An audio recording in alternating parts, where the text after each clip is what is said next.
Chance Farm is our main dairy unit. We milk 530 crossbred cows there, which is a Holstein Montbéliard Swedish Red Cross. It's a three-way cross that we call the Procross. My father-in-law started farming there probably about 20 years ago now. He was actually in partnership with our landlord.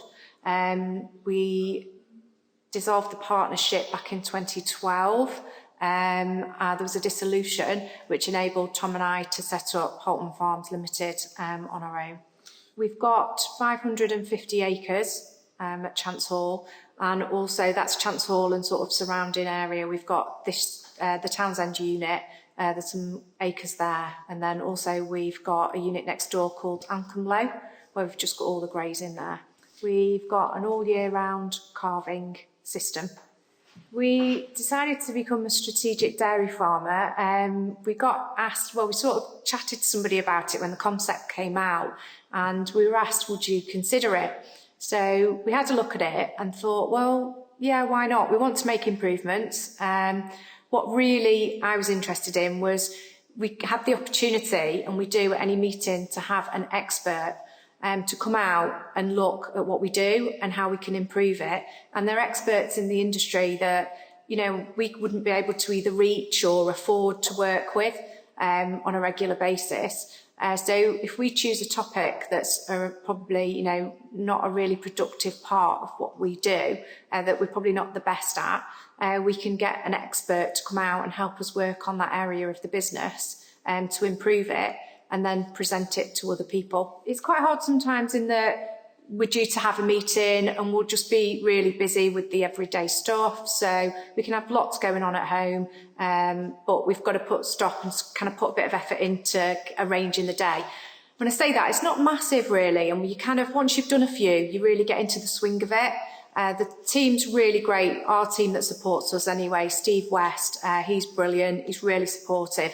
So a lot of it is already liaised, and any literature, leaflets, we've just got to go through some figures on the topic that we're dealing with, and then I give them to Steve and he'll come back and he's done the spreadsheets and the slides. The great thing for us about being a strategic dairy farm, is it's really focused us, and that focus and learning new things has really improved our business. It's improved our yield.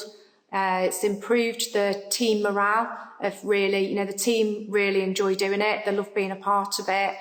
We did have a team meeting probably about 6 months ago, and, you know, on the agenda we always talk about the next strategic farm meeting, and we hadn't got one for a while. So on the agenda was, does everybody still want to carry on with this?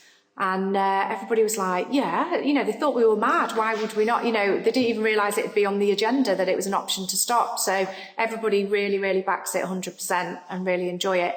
Along the way, you know, it's great. You get great feedback as well, which is lovely. But the key to it is we're making improvements that probably we would have made eventually, but it might just speed that up a little bit for us. I'd encourage farmers that probably don't make the most out of AHDB and paying their levy to get involved with something like a strategic farm, either being one or just going along to the meetings. And if you go and you only learn one thing, it's worth it.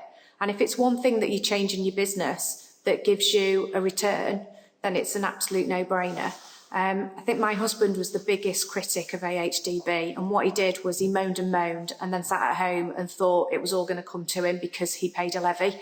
I think AHDB is great, and we pay the levy, we don't have a choice, so what we need to do is make the most of it. So get out there and get your money's worth.